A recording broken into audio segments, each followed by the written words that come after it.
Praise the Lord. Good morning all of you. దేవుడు మారాడా లేకపోతే నువ్వు మారావా? ఈ సమయంలో నిన్ను పుట్టించినప్పటి నుండి దేవునికి నీ మీద ఎప్పుడు ప్రేమ తగ్గలేదు. నేనెప్పుడు ఆయన నిన్ను ఆశీర్వదించాలనుకుంటున్నాడు. నీ విలువ ఎప్పుడు దేవుని దగ్గర తగ్గలేదు. కానీ నువ్వే నీ ఫోకస్ ను ఒకప్పుడు అది చేయాలి, ఇది చేయాలి, ఈ విధంగా గొప్పగా ఉండాలనుకున్న నీ ఆలోచనలన్నీ ఇప్పుడు నీకు నువ్వు తక్కువ చేసుకొని వేరే వాటి మీద నీ దృష్టి ఉంచి వాళ్ళు ఇదనుకుంటున్నారు నా గురించి, వాళ్ళు అదంటున్నారని చెప్పేసి నేను నువ్వు తక్కువ చేసుకుంటున్నావు. దేవుడు నిన్ను ఎప్పుడూ కూడా తక్కువ చేయట్లేదు. నీ తలను గొప్పగా ఉంచాలనుకుంటున్నాడు, నిన్ను ఆశీర్వదించాలనుకుంటున్నాడు.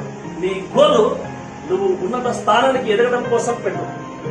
వేరే వాటి మీద నీ ఆలోచన కేంద్రీకరించకుండా దేవుడిచ్చిన తలాంతులను ముందుకు వాడుకున్నట్లయితే దేవుడి సమయం ఆశీర్వించాలనుకుంటున్నాడు. ఎప్పుడు ఇప్పుడు ఎల్లప్పుడూ దేవుడు ఒకే విధిగా ఉన్నాడు. నీ మనసే మార్చుకుంటున్నావు. నువ్వే క్షణానికి ఒకసారి నీలోని ధైర్యాన్ని కోల్పోతూ ఏమైపోతుందో నా జీవితాన్ని భయపడుతున్నావు. అలాంటి భయాలన్నింటిని వదిలి నీ గురి గెలవాలని నీ తపనను ఆలోచన పెట్టుకుని ముందుకు సాగినట్లయితే